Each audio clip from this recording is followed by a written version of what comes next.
sampeyan diunekke pendhita kok ikete luwuk. Mula sone iki dikumbah, Mbah kuwi isih ana letonge bareng.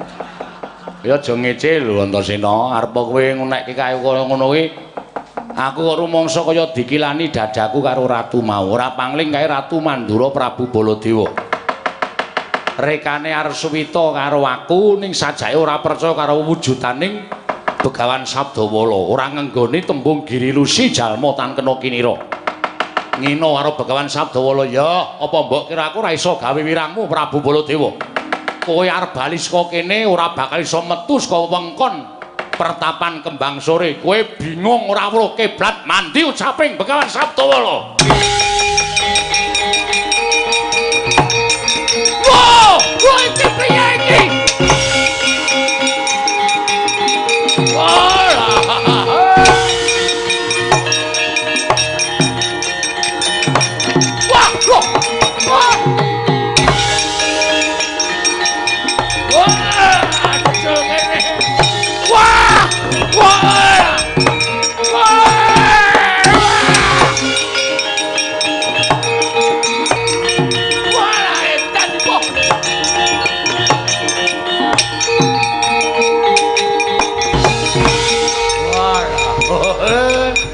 Dilangke pikirane iki. Oh, lah liwat kono kok jedul mburi, liwat mburi jedul kono. Monggo aku biasane liwat mburi iki ora jedul ngendi-ngendi. Oh, lah edan. Oh, pripun? Pitados mboten sampean aja sok ngina karo wong kaya ngoten. Nyatane kula karo sampean mlebu mriki ya slamet-slamet mawon bareng ngajeng bali kok ora weruh kiblat.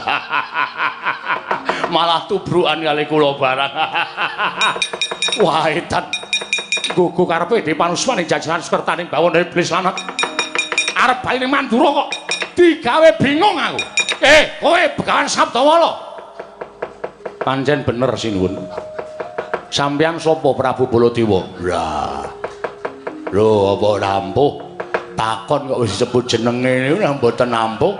Mboten bakal kelakon. Aku ora bakal sulap nggon wis ngerti karo aku. Ora mokal ngerti karo aku. Aku Nalendra kondang kaluka kaluke ngrat. Jagat wis ngerti Waranata Mandura Prabu Baladewa. Mula ora aneh yen kowe wis ngerti karo Baladewa.